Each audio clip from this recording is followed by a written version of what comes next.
স্বার্থপর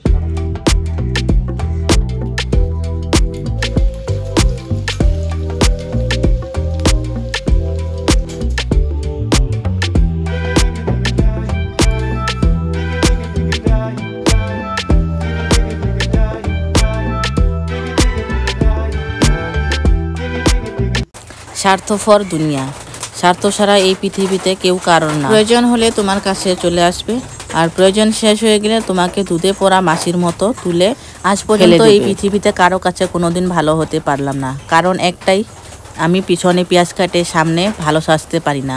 আমার এটা চরিত্রে নাই, আমার চরিত্রের বাইরে। পিছনে আমারই পেঁয়াজ কাটছে, আবার আমারই সামনে এসে আমার সাথেই পিরিত জমাচ্ছে। আমি এটা করতে পারি না, আমি কোনোদিনও পারি না এইটা করতে। এই জন্য আমি কারো কাছে কোনোদিনও আজ পর্যন্ত ভালো হতে পারলাম না। শুধু একটাই কারণ, আমি লোকের সামনে ভালো দেখাতে পারি না। যেটা সত্যি সেটা আমি বলে দিই, মুখের উপরেই বলে দিই। আমি পিছনে গিয়ে যে বলবো তার নামে, কারণ আমি পিছনে গিয়ে বলবো, পিছনে যারই পেঁয়াজ কাটবো আবার ওরই সামনে গিয়ে পিঠ দেখাবো, এটা আমার স্বভাবের থেকে অনেক দূরে। আমি সবার কথা বলছি না, এই পৃথিবীতে সবাই সমান হয় না। যারা আমাকে ঘৃণা করে তাদেরকেও অনেক অনেক ধন্যবাদ। কেউ কেউ আছে যারা আমাকে বিনা স্বার্থে ভালোবাসে, তাদেরকেও অনেক অনেক ধন্যবাদ। যারা আমাকে ঘৃণা করে তাদেরকে এই জন্যই আমি ধন্যবাদ বলছি যে তারা আমার পরিবারে এসে কমসে কম আমার ভিডিওগুলো তো দেখে, এতেই আমার অনেক। যারা আমাকে বিনা স্বার্থে ভালোবাসে, সাবস্ক্রাইব করে আমার পরিবারটাকে 70,000 পরিবার পরিপূর্ণ করে দিতে চলেছে, তাদেরকেও অনেক অনেক ধন্যবাদ। তোমরা আমার পাশে এইভাবেই থেকো। তোমাদের ভালোবাসা, তোমাদের আশীর্বাদ ছাড়া আমি কোনো কিছু না। তোমাদের ভালোবাসায় আজ আমার 70,000 পরিবার পরিপূর্ণ হতে চলেছে। তোমাদের ভালোবাসা ছাড়া আমার এইখান অবধি আসা ইম্পসিবল ছিল। সবাই তোমরা আমাকে আশীর্বাদ করো, এইভাবেই আমাকে ভালোবাসা দিয়ে যাও, যেন আমি আমার চ্যানেলটাকে আর একটু গ্রো করতে পারি। তো হ্যালো বন্ধুরা, আমি তোমাদের সেতেবি। কেমন আছো তোমরা সবাই? আশা করছি তোমরা সবাই খুবই ভালো আছো। ভালো থেকো, সুস্থ থেকো, ভগবানের কাছে এটাই কামনা করি। তো চলে এসেছি আবার নতুন একটা ভিডিও নিয়ে। আশা করছি আজকের ভিডিওটা তোমরা এনজয় করবে, খুবই ভালো লাগবে তোমাদের। আর যদি আজকের ভিডিওটা ভালো লেগে থাকে অবশ্যই একটা লাইক করে দিও, আর চ্যানেলটা আমার সাবস্ক্রাইব করে এইভাবেই পাশে থেকো। আমি পুরো চেষ্টা করব যেন আমার প্রতিটা ভিডিও তোমাদের সবাইকে খুবই মনোরঞ্জন দিতে পারে। আর কারো যদি ইউটিউবের ব্যাপারে কোনো কিছু নিয়ে কোনো কিছু ডাউট থাকে তো আমাকে নিশ্চিন্তে কমেন্ট করতে পারো, নিশ্চিন্তে বলতে পারো। আমি যতটুকু পারি আমার চেষ্টা করে আমি তোমাদের সবাইকে হেল্প করব। আমাদের এখানের বিকালের ওয়েদারটা দেখো, খুবই সুন্দর ছিল, ঠান্ডা ঠান্ডা ভাব ছিল। সারাদিন একটু একটু বৃষ্টি পড়ছিল আর একটু একটু রোদ্রু দিয়েছিল, এমনটাই গিয়েছে আজকের দিনটা। তো মেয়ের এক্সাম চলছে, মেয়েকে নিয়ে গিয়েছিলাম স্কুলে, জলদি জলদি ছুটি হয়। তো আমরা মা মেয়ে এসে ভাত খেয়ে শুয়ে পড়েছিলাম। ঘুম থেকে উঠে বিকালের কাজ একটু সেরে নিলাম, ঘরগুলো পরিষ্কার করে নিলাম। তো ভাবছি বিকালে কিছু খাওয়া যাক আর তোমাদের সাথে শেয়ার করানো যাক। তো দেখতে থাকো আমি কি করছি, আজকে কি একটা স্পেশাল খাবার বানাচ্ছি। এই কতদিন ধরে এত গরম দিয়েছে, তোমাদের কি বলবো। এই গরমের জন্য কোনো কিছুই আর করানো যাচ্ছে না, রান্না বান্না থেকে অনেক দূরেই থাকা হচ্ছে। তো ভাবছি আজকে বিকালে একটু ঠান্ডা ঠান্ডা ওয়েদারটা পড়েছে, তো বিকালে ভাবছি একটু কিছু একটা বানিয়ে নিই চটপটা। অনেকদিন ধরে কোনো কিছু এমন খাওয়ানো হচ্ছে না, ঘরে খাওয়ানো হচ্ছে না, মানে যে চটপটা কিছু একটা এমন খাওয়ানো হচ্ছে না। এই গরমের জন্য আর কোনো কিছু করতে পারছি না অনেকদিন ধরেই। অনেকদিন ধরে 1 মাস তো হয়েই গেল, মনে হয় 1 মাস 1.5 মাস হয়ে গেল যে ঘরে এমন কিছু বানানো হচ্ছে না যে চটপটা বানিয়ে খাই। তো ফাইনালি আজকে একটু ওয়েদারটা ঠান্ডা ঠান্ডা পড়েছে, তো ভাবছি, আর জলদিও ছুটি হয়েছে, ঘুমও হয়ে গিয়েছে, তো ভাবছি আজকে একটু কিছু বানানো যাক ঘরেই, আর তোমাদের সাথেও শেয়ার করানো হোক। তোমরাও দেখো, তোমরাও শিখো, তোমরাও। এখানে অনেকেই আছে যে বলবে হ্যাঁ মনে হয় ওই একাই জানে, আমরা মনে হয় কোনো কিছু জানি না। হ্যাঁ তোমরাও জানো, আমি এটা বলছি না যে তোমরা জানো না, তোমরা শিখে নাও, এটা বলছি না আমি। আছে, সবাই সবকিছু জানে না, সবাই সবকিছু পারে না। তো এখান থেকে হয়তো কেউ কেউ হয়তো মনে হয় জানে যাবে, আর কেউ হয়তো অলরেডি জানিয়ে দিয়েছিলাম। দোকানে মা গিয়েছিল, দোকান থেকে এনেছে 5টা ডিম। আমি বসিয়ে দিয়েছি 4টা, আমার 4টাই হয়ে যাবে। আমরা যতটুকু মানুষ আছি তার নিয়ে আমার 4টাই হয়ে যাবে। বেশি লাগতে পারে, তোমরা তোমাদের মানুষ হিসাবে নিও, তোমাদের আইডিয়া মতো। আমাদের 4টাই হয়ে যাবে। তো আমি এখানে 4টা ডিমই সিদ্ধ বসিয়ে দিয়েছি। ডিমটা কিন্তু সিদ্ধ হয়ে গেছে। আর ওইখানে আমি কেটে নিয়েছি কাঁচা লঙ্কা, পেঁয়াজ কেটে নিয়েছি।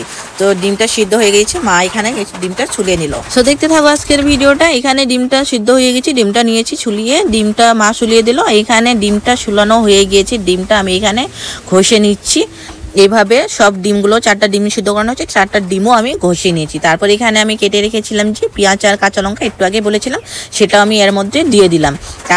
তারপর দিয়ে দিলাম এখানে কারি পাতা। তোমরা ধনিয়া পাতা থাকলে ধনিয়া পাতা দিও, আমার কাছে ধনিয়া পাতা ছিল না। ধনিয়া পাতা থাকলে বেস্ট হয়, তো আমার কাছে ধনিয়া পাতা ছিল না, তো কারি পাতা ছিল, তো কারি পাতা দিয়েছি আমি এখানে। দেখো আমি কি কি এখানে অ্যাড করছি। দিয়েছি আমি বেসন, তারপর দিয়েছি কালো জিরে, স্বাদ অনুযায়ী নুন, লঙ্কার গুঁড়ো, তারপর দিয়েছি একটু হলুদ গুঁড়ো, দিয়ে এখানে একটু জল ছিটে দিয়ে ভালো করে মেরিনেট করে নিচ্ছি। ভালো করে মেখে নিতে হবে। এটা ভালো মতো মাখা হয়ে গেলে জাস্ট রেডি। এটাতে আর কোনো কিছু করার দরকার নেই। তো এখানে কিন্তু আমি দাদুর জন্য আলাদা কিছু বানাচ্ছি। দাদুর ডিম খায় না, তো দাদুর জন্য এখানে কারি পাতা, বেসন, পেঁয়াজ, কাঁচা লঙ্কা দিয়ে একটু নুন, হলুদ গুঁড়ো দিয়ে এটা ভালো করে মেখে দিচ্ছি। দাদুকে এটা কয়েকটা বানিয়ে দেবো দাদুর জন্য। দাদুর ডিম খায় জন্য আলাদাভাবে আর আমাদের জন্য আলাদাভাবে। তো রেডি হয়ে গেল, এটা রেডি হয়ে গেছে। তো এখন বসিয়ে দেবো কড়াইটা দিয়ে দিয়েছি বসিয়ে। কড়াইটা পুরো হিট হয়ে গিয়েছে। কড়াইয়ের মধ্যে দিয়ে দিলাম আমি সাদা তেল। তো আমি কি বানাবো জানো? আমি বানাবো পকোড়া। আমি বানাবো ডিমের পকোড়া। তো দাদু কিন্তু ডিম খায় না, আগেই বলে দিলাম তোমাদেরকে। তো দাদুর জন্য যে আলাদা করে মাখানো হয়েছে সেই পকোড়াটা আমি ভাজিয়ে নামিয়ে নিলাম আলাদাভাবে। ডিমের পকোড়াটা দেওয়ানোর আগে আমি দাদুর জন্য পকোড়াটা আগে ভাজিয়ে নামিয়ে নিলাম। পকোড়া তো সবাই সব রকমেরই খায়, কিন্তু ডিমের পকোড়া এইভাবে একবার খেয়ে দেখো, তারপর এসে কমেন্ট করো। খুব সহজেই খুব তাড়াতাড়ি হয়ে যায় এই ডিমের পকোড়াটা। এখানে কিন্তু কোনো পেতাপেতি, তোমরা একবার ঘরে এইভাবে অবশ্যই ট্রাই করো। আমিও কিন্তু তেমন কিছু জানি না, যেটা ভালো সেটা ভালো, যেটা খারাপ তো সেটা খারাপ। তো আমার ভালো লাগলো এটা। তো তোমাদেরও আশা করছি তোমাদেরই ভালো লাগবে। একবার অবশ্যই ট্রাই করতে পারো ঘরে। মেয়ের এক্সাম চলছে, এই জন্য এমন কিছু শেয়ার করানো হচ্ছে না তোমাদের সাথে, এমন কোনো কিছু শেয়ার করতে পারছি না। আজকে ওয়েদারটা একটু ভালো ছিল, একটু ঠান্ডা ঠান্ডা ভাবছিল আর চটপটা খেতেও মন করছিল। ভাবছি তোমাদের সাথেও শেয়ার করানো যাক আর ডিমের পকোড়াটা বানানো যাক। আর কয়েকদিনে আছে মেয়ের এক্সাম, নেক্সট উইকেই শেষ হয়ে যাবে। তোমাদের সাথে কথা বলতে বলতেই আমার পকোড়া রেডি। সম্পূর্ণ পকোড়া ভাজা হয়ে গিয়েছে। শুধু পকোড়া ভাজা হলেই হবে? পকোড়ার সাথে খেয়ানোর জন্য চাটনি তো লাগবে। তো কি দিয়ে চাটনি বানাবো তা দেখো। পকোড়ার সাথে এই চাটনি হলে আরো জমে যাবে। তো চাটনি বানানোর জন্য এখানে নিয়েছি পুদিনা পাতা, একটু আদা, একটু কয়েক কোয়া রসুন আর একটু পেঁয়াজ, আর নিয়েছি লাল লাল কাঁচা লঙ্কা। তো এখানে মা বেটে দিচ্ছে পাটার মধ্যে। এই চাটনি ছাড়া কিন্তু পকোড়া থাকবে আধুরা। এই কাহানি হলো আধুরা। চাটনি হলে হয়ে যাবে পরিপূর্ণ। সো তোমরাও কিন্তু চাটনি বানানোর একদমই চেষ্টা করো। ধনিয়া পাতা থাকলে তাও চলবে, পুদিনা পাতা থাকলে তাও চলবে। তো চাটনি তো লাগবেই, পকোড়ার সাথে চাটনি হলে একটু জমে যায়। এই পকোড়া বানাতে বানাতে সন্ধ্যা হয়ে গিয়েছে। তো সন্ধ্যার সময় বসিয়ে দিয়েছি এখানে চা। আমি কিন্তু বেশি চা খাই না, হঠাৎই কখনো কখনো চা খাই, যদি মন চায় তখনই খাই। তো এখানে চা বসিয়ে দিয়েছি, চায়ের মধ্যে দিয়ে দিলাম চিনি, চাপাতি।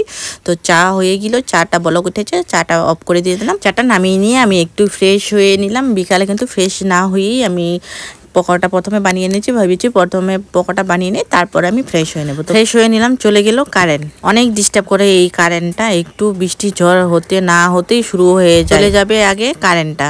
তো এইখানে দাদু খেয়ে নিল পকোড়া। দাদুর পকোড়া বানিয়ে দিয়েছিলাম, সেটা খেয়ে নিল। মা মাসি ওরা খেয়ে নিল, সবাই খেয়ে নিল। মা মাসি দাদু সবাই খেয়ে নিয়েছে, যারা যারা আছে সবাই খেয়ে নিয়েছে।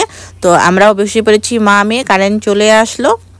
পকোড়া চাটনির সাথে চা, সন্ধ্যার নাস্তা একদম জমে গেল। তোমরা এইভাবে একবার ট্রাই করে দেখো, সন্ধ্যাবেলা সবারই মন ভালো হয়ে যাবে। তো আশা করছি আজকের ভিডিওটা ভালোই লাগলো তোমাদের। যদি ভালো লেগে থাকে অবশ্যই একটা লাইক করে দিও। আর আরো এরকম ভিডিও দেখানোর জন্য চ্যানেলটা জলদি সাবস্ক্রাইব করে দাও। দেখা হচ্ছে পরের ভিডিওতে।